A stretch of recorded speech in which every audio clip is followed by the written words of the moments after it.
Hey everybody, this is AYG's Alpha Team, here with another video for Dissidia Final Fantasy Opera Omnia Global version.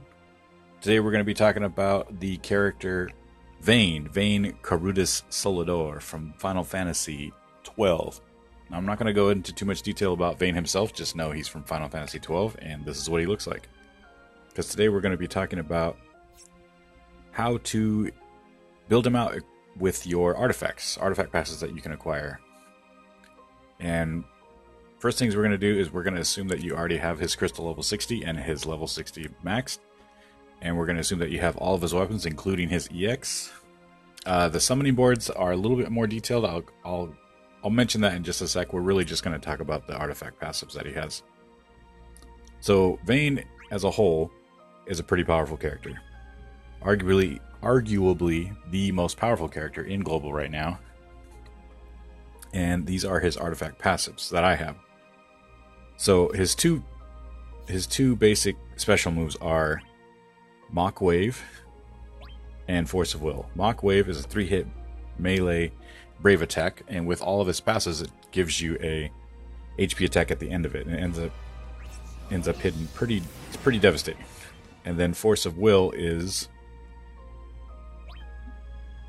a 2-hit melee brave attack into an HP attack, and then that cancels the target's break. So if the target is broken, it will take him out of his break and then do another 4-hit melee attack into an HP attack, which in turn break him again.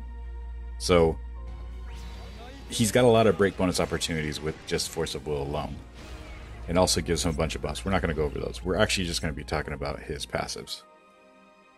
So Vayne himself has pretty decent max brave and a pretty decent base attack across all levels with all of his passives that he gets from his weapons and just his crystal level passives.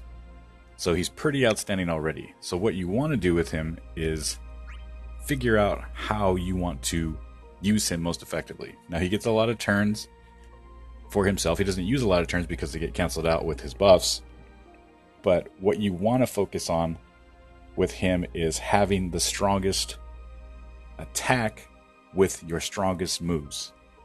And to me, his strongest move is the Mighty Force of Will. And that move is the one that hits for 2 turns and then for 4 turns again with the break bonuses. So, in my opinion, you want to have this really strong Mighty Force of Will. Now, he has a decent max brave, but because his longest chain attack is only 4 hits, let's say he's hitting max 9999 all the time, the most you could actually get out of that is, 40,000 roughly. So, the max brave isn't as important because he has 2-hit chains and 3-hit chains, so you really want to focus on his overall attack.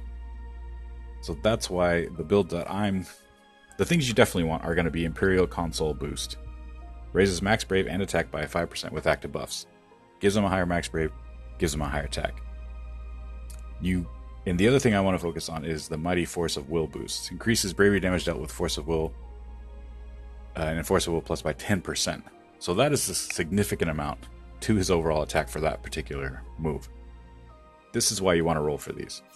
Now you can get 108s, attack 108s, but you're going to get more out of the actual 2-star because it's percentage based and because he already has a decent high attack. Having attack 108s is not a bad idea, but for overall damage output, I would say try and roll Mighty Force of Will with Imperial Console Boost, just like this one here. That's going to give you a strong overall attack, a strong overall max brave, and it will increase your Force of Will attack. You're going to get 30% alone if you can get 3 2-stars of Mighty Force of Will, and then on top of the 15% you'll get for Imperial Console Boost. So you're looking at an overall 45% boost to Mighty Force of Will. Very strong move. I feel like it's the best move to go. I'm sure everyone's going to argue, people are definitely going to argue to build more attack 108s or, ignore Force of Will boost and just go console boost. It's really up to you how you want to build him out. This has been the most effective for me. It really does put you a little cut above everybody else with actual max HP damage that you can do. It's a great move. It's what I'm doing. If you guys like it, let me know in the comments.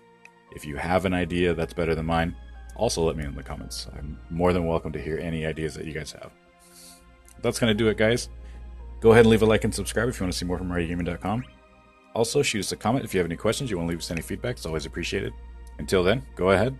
Game on. Game on! Yeah, game on.